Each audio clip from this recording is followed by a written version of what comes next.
So today we're going to talk about stress fractures. So stress fractures are not typical fractures, right? Typical fracture is, what a lot of people think is, you're walking down the street and a car comes over and hits you and you break your leg.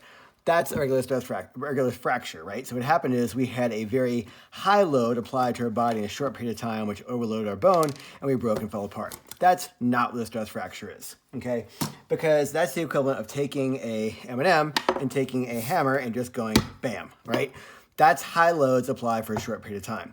Stress fractures are very, very, very, very different, right? So stress fractures have to deal more so with something called bone balance, right? So when you think about bone, we've got the system of piezoelectric activity. This is actually force with electricity. So the force you use to compress and bend your bones, right? Because bones are actually dynamic. They do actually get compression, they get some twist back and forth, they get some bowing.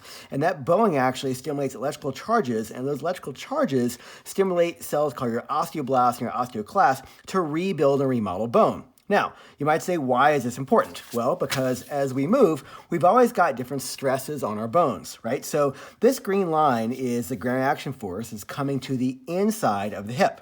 So if you think about somebody who's standing, right, this line of force is coming to inside. This is the head of my femur. This is the femoral neck. And as it's coming inside, it's trying to take this hip and compress it on the inferior side and gap or tension the superior side. And so when you look at stress fractures, just because you have a broken bone, i.e. this mess, right?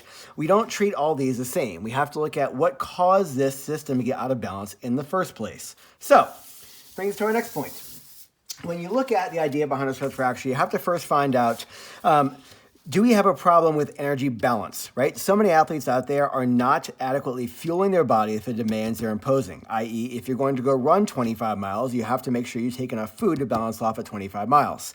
And if you don't do this for a long period of time, you have what's called a low energy balance, and you wind up with a medical problem. You need to go see a physician, right? Or likely an endocrinologist to find out why you're out of balance. I always tell folks, typically, people make errors, and it's okay if you get one stress fracture, it's fine, things happen. But if you're getting multiple stress fractures, you need to go see someone to find out if you have a medical problem because you're not keeping things in balance. But if it's your first stress fracture, if it's a training error, or you want to understand why stress fractures begin with or come about in the first place, let's talk about somebody who has good energy balance. We have to look at mechanics, right?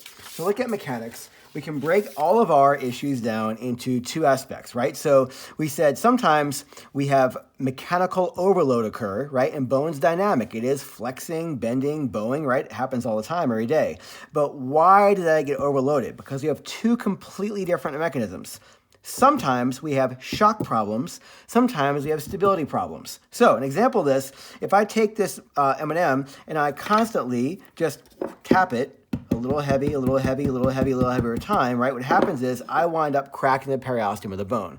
And some of you out there are going to have stress fractures due to shock absorption problems. Some of you are going to have stress fractures that have nothing to do with shock absorption, and it has everything to do with stability. So there's some great work out there to show that as we move, right, our muscles, our tendons are pulling on bone, right? And if they pull and pull and pull and pull too hard, sometimes the pull that becomes in too high of a frequency too often, it can actually just crack the M&M out. Right? So the idea we're going to talk about is that we have stress fractures that can be caused by medical problems, stress fractures caused by biomechanic problems that are caused by dynamic overload, right? And we have to find out you have a shock problem and a stability problem. That's our outline for what stress fractures are, and tomorrow we'll look into deeper on how we can fix each one of these.